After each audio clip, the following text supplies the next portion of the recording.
លឹមស្រេចថ្ងៃលេចបាត់ឈឹងអានយំត្រហឹងឆ្លើយឆ្លងរកគ្នាកំសត់ប្រជាចេញហើភ្ញៀវញ៉ាអំនីបុផាចូលទុំវងគោបងដើរព្រឺស្រែកសាខ្សែសន្ទូ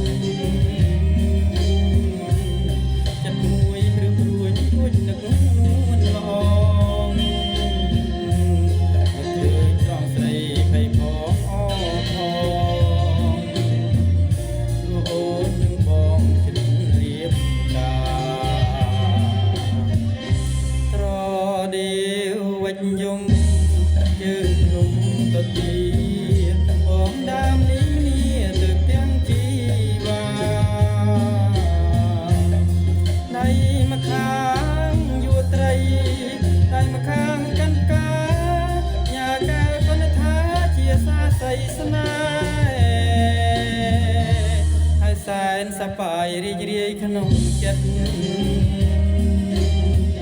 អ្វីបើជីវិតជាកូនអ្នកស្រែបងដើរហួចច្រៀងក្រោមភ្លៀងចុងខែបងច្រៀងស្បត់ស្បែកថាស្នេហ៍តែ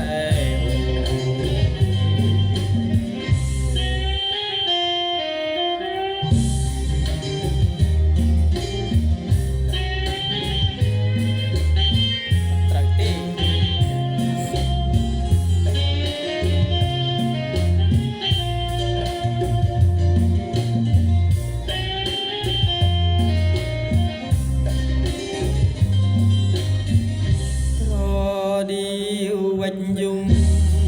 ជើងភ្នំទៅទីបងដើមនេះមានទៅផ្ទះជីវ៉ាដៃមកខាងយួរត្រីដៃមកខាងកាន់កាញ៉ាកែកូនថាជាសាស័យស្នេហ៍ហើយសែនសប្បាយរីករាយក្នុងចិត្តអ្វីបើជីវិតជាកូនអ្នកស្រែបងដើរហួចច្រៀងក្រោមភ្លៀងចុងខែបងច្រៀងស្បត់ស្បែកថាស្នេហ៍តែ